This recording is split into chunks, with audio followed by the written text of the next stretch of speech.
ประธานประเทศทรงสารอวยพรท่านมินอองไลน์ที่ได้รับเลือกตั้งเป็นประธานาธิบดีเมียนมา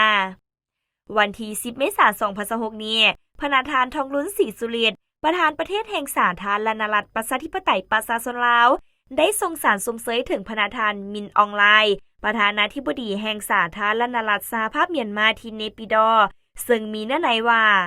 พระนาธานต่างหน้าให้ประชาชนลาวและในน้ำส่วนตัว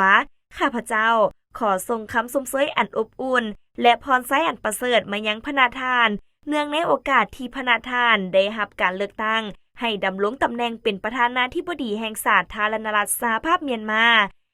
ข้าพเจ้าเชื่อมั่นว่า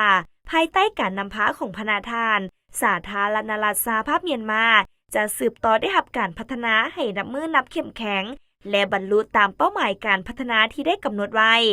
ข้าพเจ้ามีความยินดีที่จะสืบต่อเฮ็ดเวียกอย่างใกล้ชิดกับพระนาธานเพื่อเสริมขยายสายพัวพันมิตรภาพที่เป็นมูลเชื่อและการร่วมมืออันดีงามระหว่างสาธารณรัฐประชาธิปไตยประชาชนลาวและสาธารณรัฐสหภาพเมียนมาให้ขยายตัวเข้าสู่ล่วงเลิกและมีมากผลยิ่งขึ้นในซุ้มปีต่อหน้าเพื่อนำเอาผลประโยชน์ตัวจริงมาสู่ประชาชนสองชาติพวกเขาก็คือเพื่อสันติภาพและเสถียรภาพและการร่วมมือเพื่อการพัฒนาอยู่ในภาคพื้นและในโลกข้าพเจ้าขออวยพรไซอันประเสริฐมายังพระนาธานจงมีสุขภาพเข้มแข็งมีความผาสุกและประสบผลสำเร็จในภารกิจอันสูงส่งของพระนาธานและประชาชนเมียนมาสืบต่อมีความก้าวหน้าและเจริญรุ่งเรืองยิ่งขึ้นด้วยความนับถืออย่างสูง